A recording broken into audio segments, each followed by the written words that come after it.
Very good, fantastic. Thank you sir. Welcome. നമുക്ക് ഈ വർഷത്തെ ഓണം അതിഗംഭീരമായിട്ട് ആഘോഷിക്കണം. അങ്ങനെ തന്നെയാ ഞങ്ങളുടെ തീരുമാനം.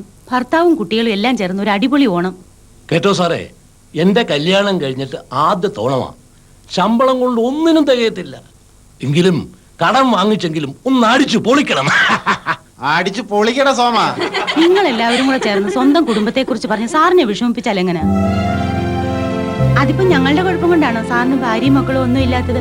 ദേ കാർത്തികയെ നോക്ക്, അവൾക്ക് ജീവിതത്തിൽ എന്തെങ്കിലും ബുദ്ധിമുട്ടോ പ്രയാസങ്ങളോ ഉണ്ടോ സാറേ? കല്യാണം കഴിക്കാത്തോണ്ട് ഇവൾക്കും ഇല്ല ഭർത്താവും മക്കളും. ആരും കളിയാക്കണ്ട, ഞങ്ങൾക്കും ഉണ്ടാവും ഓരോ കുടുംബം, ഇല്ലേ സാറേ?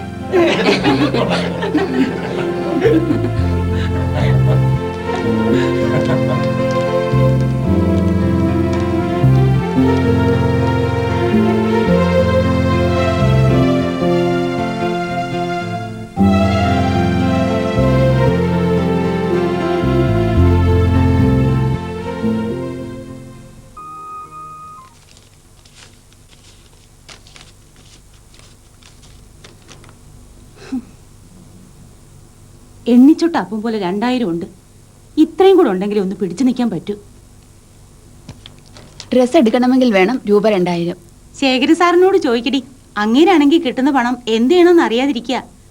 നീ ചോദിച്ചാൽ ചിലപ്പോ തരും. ഒന്ന് ശ്രദ്ധിച്ചേ. മതി മതി നിങ്ങളുടെയൊക്കെ തമാശ. എല്ലാരും വാ, നമുക്ക് ചെറിയൊരു പണിയുണ്ട്. ഒന്ന് വേഗം വന്നേ.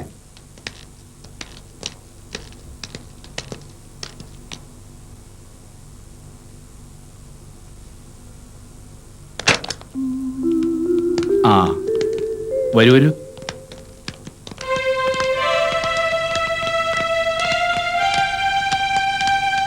ആ എല്ലാരും ഉണ്ടല്ലോ. പറയുന്നേ തെറ്റിദ്ധരിക്കരുത്. ഞങ്ങളുടെ മേലുദ്യോഗസ്ഥനാണെങ്കിലും സാറ് ഞങ്ങളുടെ കുടുംബാംഗത്തെ പോലെയാണ്. ഞങ്ങൾ സന്തോഷത്തോടെ ഈ ഓണം ആഘോഷിക്കുമ്പോൾ സാറിന് ആ സന്തോഷം കിട്ടാത്തതിൽ ഞങ്ങൾക്ക് ദുഃഖമുണ്ട്. സ്നേഹം കൊണ്ട് പറയുക. എല്ലാ വർഷവും ഞങ്ങൾ പറയുന്നതുമാണ്. സാറ് കേൾക്കില്ല. പക്ഷേ ഈ വർഷം സാറ് കേട്ടേ പറ്റൂ. ഞങ്ങളുടെ ഒരു അപേക്ഷയാണ്. മനസ്സിലായി സോമ. കുട്ടിക്കാലത്ത് ഓണാഘോഷം എൻ്റെ ഒരു ദൗർബല്യമായിരുന്നു. അച്ഛനും അമ്മയും ഊഞ്ഞാലും അത്തപ്പൂവുമെല്ലാം.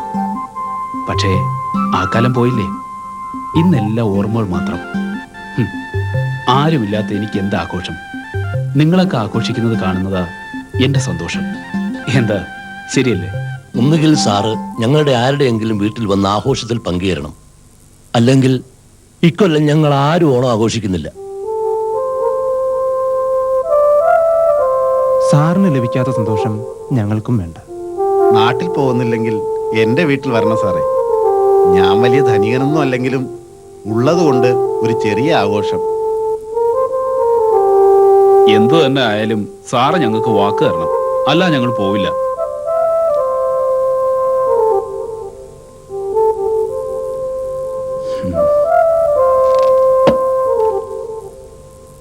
ശരി, നിങ്ങൾക്കെല്ലാവർക്കും വേണ്ടി ഞാൻ സമ്മതിച്ചിരിക്കുന്നു. Thank you sir. ഓക്കെ, ഞങ്ങൾ പോട്ടെ സർ.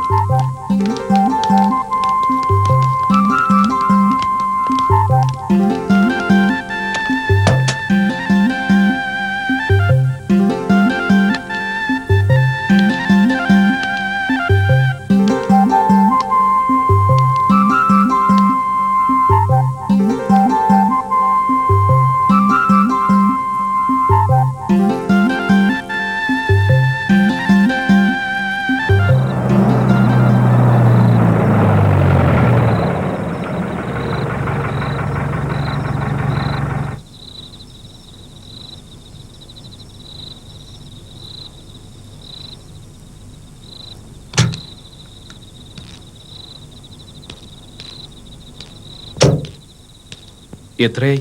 100 രൂപ.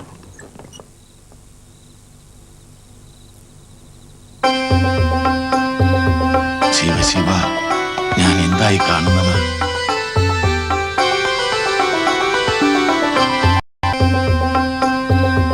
ശിവ ശിവ, ഞാൻ എന്തായി കാണുന്നത്?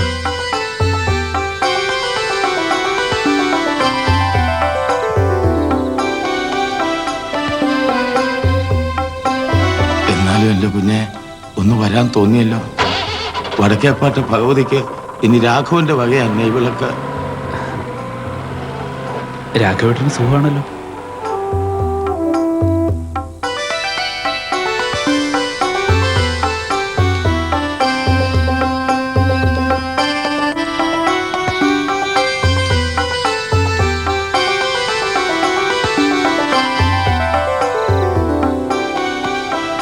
ഈ ഒരു ദിവസത്തിന് വേണ്ടിയുള്ള കാത്തിരിപ്പിന് വർഷം എത്രയാ പഴക്കമെന്നറിയാവോ? ഒന്ന് വന്ന് കണ്ടിട്ട് ചാകാൻ കഴിയുമെന്ന് വിചാരിച്ചതല്ല കേട്ടോ. ഇവിടുത്തെ ഉപ്പും ചോറും കുഞ്ഞെ ഈ ശരീരം. രാഘവന് നന്ദിയുണ്ട്. മൊത്തം കാടും പടലും മാറാലയുമായിരുന്നു. എല്ലാ ഓണത്തിനും അടിച്ചു വാരി വൃത്തിയാക്കി കുഞ്ഞു വരുന്നതും കാത്തിരിക്കും. വരാതായപ്പോ രാഘവനും മടുത്തു. ഇപ്പൊ സന്തോഷമായി. ഇനി കുഞ്ഞിന് ഞാൻ വിടില്ല. എന്റെ സന്തോഷത്തിന് വേണ്ടിയെങ്കിലും കുഞ്ഞു ഒരാഴ്ച ഇവിടെ കഴിയണം. അച്ഛൻ്റെ അമ്മയുടെ ആത്മാക്കള് അത് കണ്ടെങ്കിലും ഒന്ന് സന്തോഷിക്കട്ടെ. പോകില്ലെന്ന് പറഞ്ഞു. ആഗ്രഹമുണ്ട് രാഘവേട്ട, കഴിയണ്ടേ? എന്റെ കുഞ്ഞിന് ഇനി ഒരു ജീവിതം ഉണ്ടെന്ന് എന്റെ മനസ്സ് പറയുന്നു. കുഞ്ഞെ, ഞാൻ കാപ്പി ഉണ്ടാക്കട്ടെ? ഇപ്പൊ കൊണ്ടുവരാ. ആ രാഘവേട്ട. എന്തോ? എന്താ കുഞ്ഞെ? രാഘവേട്ട മുറി വൃത്തിയാക്കുമ്പോഴേക്കും എനിക്കൊന്ന് കുളിച്ച് ഫ്രഷ് ആവണം.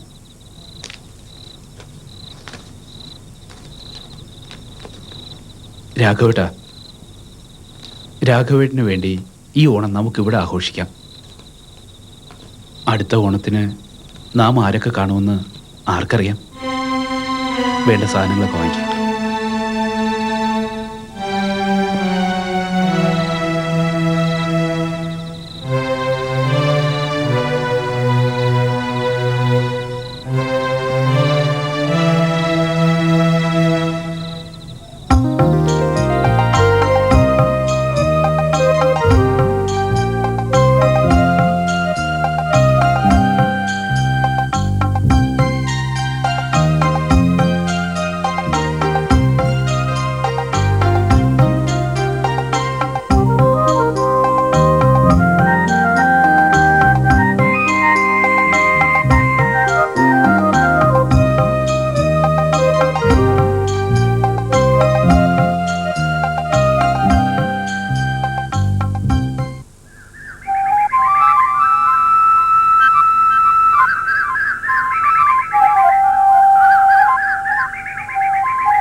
ചേട്ടാ ദേ, ആ വരുന്ന ആരാന്ന് നോക്കിയാ.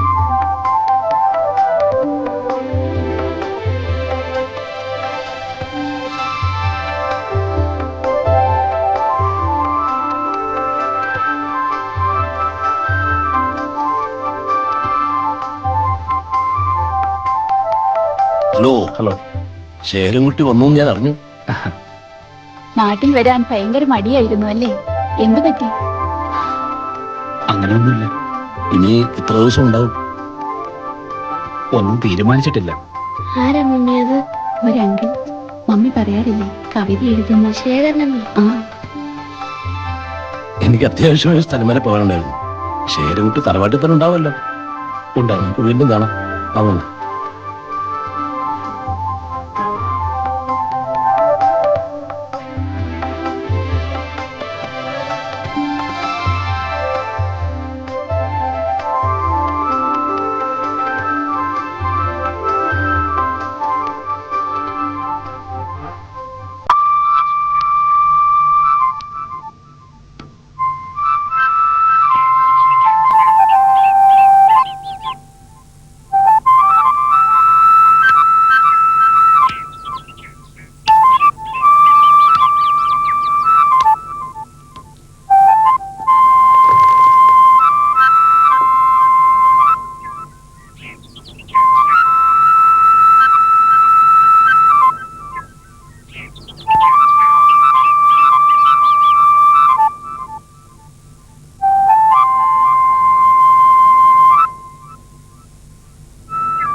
എന്താ ആലോചിക്കുന്നേ?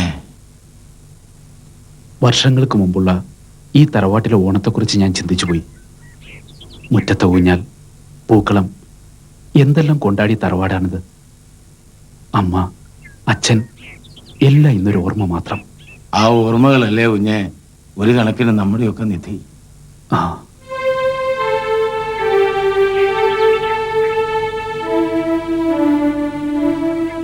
കുഞ്ഞെന്നാ മടങ്ങുന്നേ? നാളെ ആയാലോ എന്ന് ആലോചിക്കുക.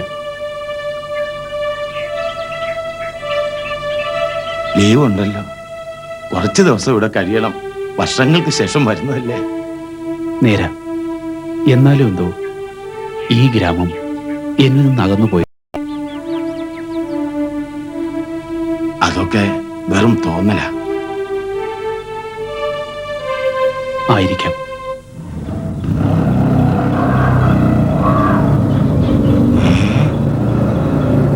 ആരാണെന്ന് നോക്കിയേ.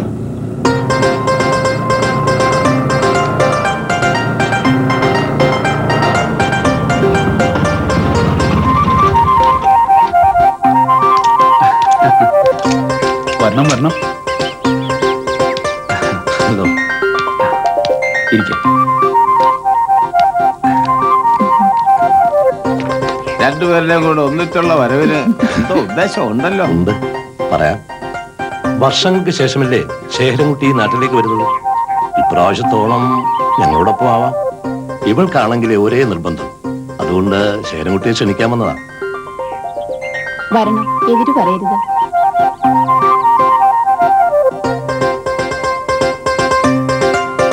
ഓരോരുത്തരുടെ ആഗ്രഹമല്ലേ.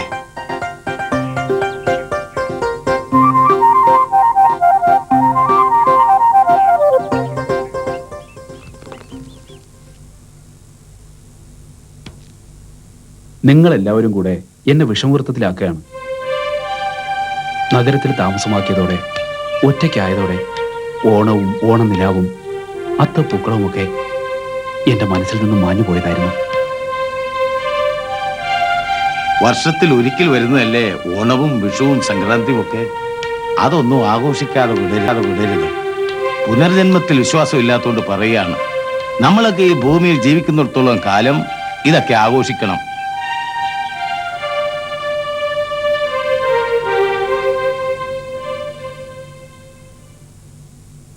രാഘവേട്ടന്റെ ആഗ്രഹം അതാണെങ്കിൽ ആയിക്കോട്ടെ. രാഘവേട്ടനും കൂടുന്നുണ്ടോ? അയ്യോ, ഞാനില്ലേ, ഓണത്തിന് എന്റെ പിള്ളേരും ഭാര്യയായിട്ട് ഞാൻ കൂടിക്കോളാം. എന്നാ പിന്നെ ഞങ്ങൾ ഇറങ്ങട്ടെ. ആ, പോവാണോ? ശരി, ഓ, പിന്നെ ശരി. കാണാം. ഓക്കെ. വരട്ടെ. ആ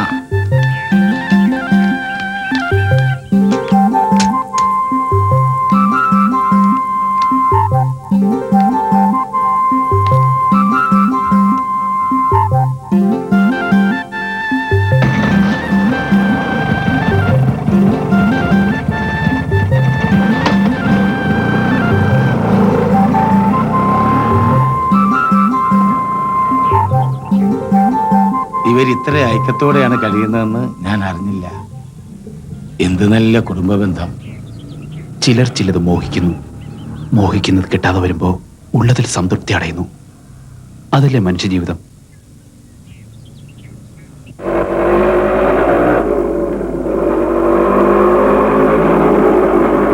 ഹലോ. എടാ പഹയ ജയ, നീ ആയിരുന്നു. ഇരിക്കടാ.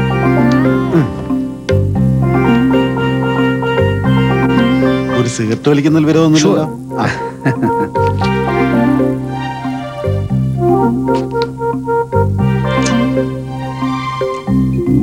ആ, നീ വന്ന വിവരം രാഘവട്ടം പറഞ്ഞു. അതല്ലേ നിന്നെ കാണാൻ ഓടി വന്നത്. നിന്നെ കാണാൻ കഴിഞ്ഞില്ലെങ്കിലും നിന്റെ കവിത ലേഖനമൊക്കെ ഞാൻ വായിക്കാം. ഓ, അത് ശരി.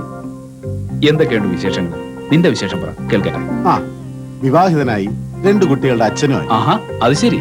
കുറച്ചുകാലം ഗൾഫിൽ ജോലി ചെയ്തു. ഇപ്പൊ പിന്നെ നാട്ടില് അല്പസ്വല്പ ബ്ലേഡും റിയൽ എസ്റ്റേറ്റും ഒക്കെ ആയിട്ട് ഞാനിങ്ങനെ കഴിഞ്ഞു കൂടുന്നു. നിന്നെ കാണാൻ ഞാൻ ആഗ്രഹിച്ചിരുന്നു, അതും നടന്നു. എടാ, വല്ലപ്പോഴും ഒരു കത്തെങ്കിലും നിനക്ക് അയക്കാമായിരുന്നു. ഞാൻ എന്റെ വിവാഹത്തിന് കുറി അയച്ചിരുന്നല്ലോ, അത് മടങ്ങി വന്നു. നീ ആ അഡ്രസ്സിൽ വല്ല മാറ്റം വരുത്തിയോ? ആ പഴയ ലാവണമൊക്കെ ഞാൻ വിട്ടു. ഹാ, അതൊക്കെ ഒന്ന് അറിയിക്കണ്ടേ? നിനക്കെന്താ ഇടയ്ക്ക് നാട്ടിലോട്ടൊക്കെ ഒന്ന് വന്നാൽ? അതൊക്കെ അല്ലേടാ ഒരു രസം. ശരിയാണ്, പലപ്പോഴും സമയം കിട്ടാറില്ലെന്നുള്ളതാണ് സത്യം. ആ, അതിനൊക്കെ സമയം ഉണ്ടാക്കണം. പണ്ട് നമ്മൾ ഓടിക്കളിച്ച് നടന്ന സ്ഥലങ്ങളല്ലേടാ ഇതൊക്കെ. ഏതായാലും ഇപ്രാവശ്യത്തെ ഓണം ദേ എന്റെ കൂടെ, അതായത് തിരുവോണം നമ്മൾ ഒരുമിച്ചുണ്ണുന്നു. ഉം. അത് നടപ്പില്ല. ഇപ്രാവശ്യത്തെ തിരുവോണം അമ്മിണിക്കുട്ടിയുടെ വീട്ടിൽ ഉണ്ണാവുന്ന ഞാൻ വാക്കുകൊടുത്തു പോയി. അവരിപ്പോ ഇറങ്ങിയതേ ഉള്ളൂ, നീ കണ്ടു കാണുമല്ലോ. ഛേ,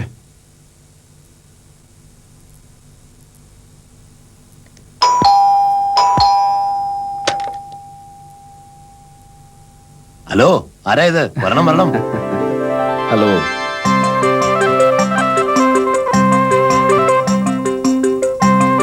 ഇരിക്കണം. യാത്രയൊക്കെ സുഖമായിരുന്നല്ലോ. ആ, വീട് കണ്ടുപിടിക്കാൻ ഏയ്, ബുദ്ധിമുട്ട്? ഒരു ബുദ്ധിമുട്ടുമില്ലായിരുന്നു. അമ്മിണി, അമ്മിണി, അമ്മിണി. വരുന്നു.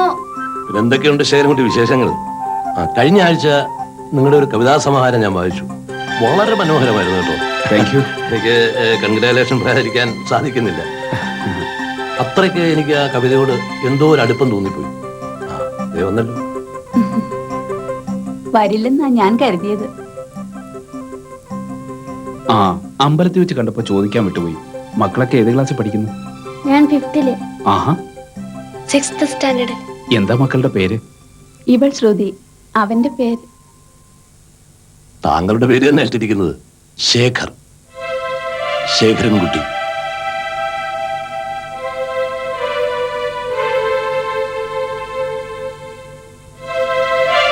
മോക്ക് ഞാനാ പേരിട്ടത്, മോന്റേത് ഇവളും. ഇവൾക്ക് ആ പേരിനോട് വലിയ ഇഷ്ടമാ. പിന്നെ ഞാനും എതിർക്കാൻ പോയില്ല. അവളുടെ തറവാട്ടിലെ പേരും പ്രശസ്തിയുമുള്ള ഒരാളിന്റെ പേരായതുകൊണ്ട് ആയിക്കോട്ടെ എന്ന് കരുതി. അച്ഛാ ഞങ്ങൾ ഊഞ്ഞാലാടാൻ പോയിക്കോട്ടെ. ആ, ശരി ശരി. വാ ശേഖർ. അമ്മിണി എല്ലാം എന്നോട് പറഞ്ഞിട്ടുണ്ട്. അതൊക്കെ യൗവനകാലത്ത് നിങ്ങളുടെ ഓരോ തമാശയായിട്ട് ഞാൻ കരുതിയിട്ടുള്ളൂ. ഇവൾ എന്റെ ജീവിതത്തിലേക്ക് കടന്നു വന്നതിന് ശേഷം അവളുടെ മനസ്സിൽ ഞാൻ മാത്രമാണെന്ന് എനിക്ക് നന്നായിട്ടറിയാം. അമ്മിണി ഭാഗ്യവതിയാ. ഇത്രയും നല്ലൊരു ഭർത്താവിനെ കിട്ടിയത് അമ്മിണിയുടെ സുഹൃതം. അതിരിക്കട്ടെ, ഇങ്ങനെ ഒറ്റത്തടിയായി ജീവിച്ച് ജീവിതം അവസാനിപ്പിക്കാനാണോ മോഹം? ഞാൻ അറിയാതെ ഒരുപാട് വർഷങ്ങൾ എന്നിലൂടെ കടന്നുപോയി. അതിനിടയിൽ വിവാഹത്തെക്കുറിച്ചൊന്നും ഓർത്തില്ല. ഏതായാലും ഇനിയത് വേണോ? വേണം. ശേഖരേട്ടൻ വിവാഹം കഴിക്കണം. ഒരു കുടുംബമായി ജീവിക്കണം. എങ്കിലേ ജീവിതം പൂർണ്ണമാകൂ. അല്ലേ ദാമേട്ട? തീർച്ചയായും.